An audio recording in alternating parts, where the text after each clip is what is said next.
इस वक्त की पहलगाम आतंकी हमले से जुड़ी बताते चलें कि इसकी जांच अब एनआईए करेगी। सूत्रों के मुताबिक गृह मंत्रालय ने एनआईए को जांच सौंपी है।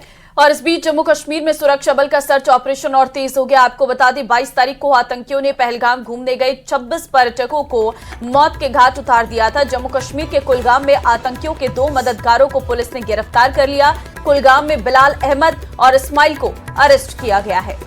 तो लगातार ताबड़तोड़ एक्शन जारी है और उसके बाद से देखिए कि भारत सरकार काफी ज्यादा एक्शन मोड में और सीसीएस की बड़ी बैठक में जहां बड़े फैसले लिए गए, जिसके बाद से पाकिस्तान बुलबुलाया हुआ है। लेकिन इस बीच बड़ी खबर यह भी है कि गृह मंत्रालय ने अब पूरी जांच एनआईए को सौंप दी है। एनआईए पुलिस केस में डायरी भी बरामद हुई है और आपको ये भी बता दें कि कश्मीर के कुलगाम में 2 आतंकियों के मददगारों को पुलिस ने गिरफ्तार कर लिया है। तस्वीरें उन दोनों आतंकियों की जिसने मदद की थी, क्योंकि बार बार ये आ रहा था बिना लोकल सपोर्ट के इतने बड़े कातिलाना मतलब जो कातिलाना वहां कत्लेआम मचाया गया उसको नहीं अंजाम दिया जा सकता था। तो जिन आतंकियों को 2 लोगों का सपोर्ट मिला, सहयोग मिला, उनको गिरफ्तार कर लिया गया है। कुलगाम में बिलाल अहमद और इस्माइल को अरेस्ट किया गया है। फॉरेंसिक टीम भी पहलगाम में मौजूद है। एनआईए अब पहलगाम हमले की जांच करेगी। सूत्रों के हवाले से यह बड़ी खबर मिल रही है।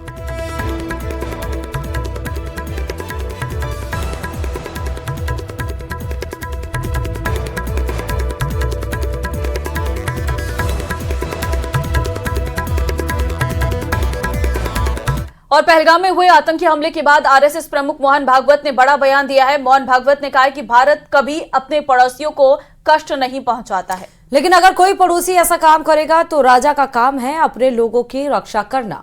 सुनिए जरा।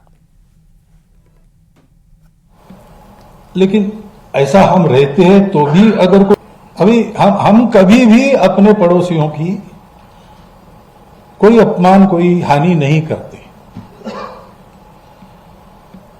लेकिन ऐसा हम रहते हैं तो भी अगर कोई उतर आए बुराई पर, तो हमारा दूसरा इलाज क्या है? राजा का कर्तव्य है प्रजा की रक्षा करना।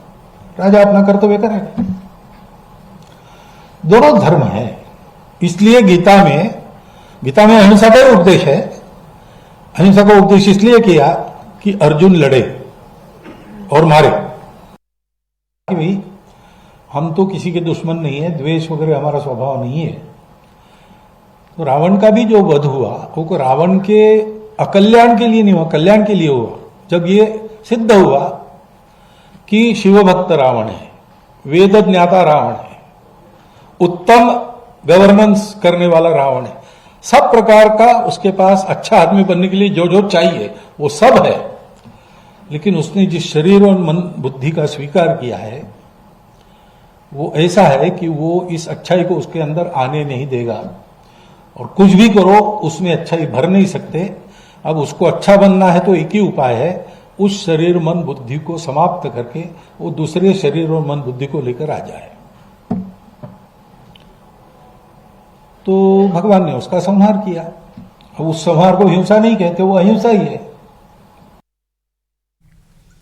जम्मू कश्मीर के पहलगाम में हुए आतंकी हमले के बाद से ही सुरक्षा बल के जवान फुल एक्शन मोड में हैं। कश्मीर घाटी में नॉन स्टॉप आतंकियों का सफाया शुरू हो गया है। बड़ी खबर यह है कि सुरक्षा बल के जवानों ने बांदीपुरा में जमील अहमद नाम के आतंकी के घर को ब्लास्ट करके ध्वस्त कर दिया है। और इससे पहले शोपियां जिले के वांडीना इलाके में आतंकी अदनान शफी के घर को ध्वस्त कर दिया गया था।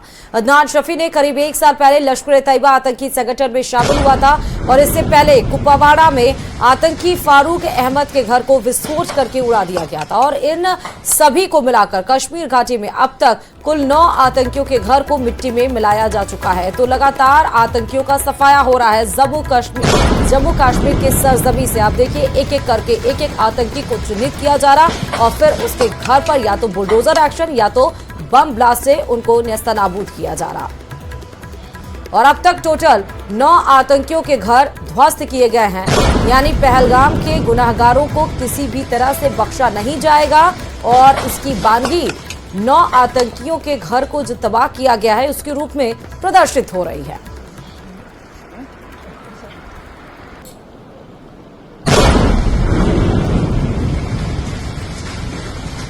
इन दिनों पाकिस्तान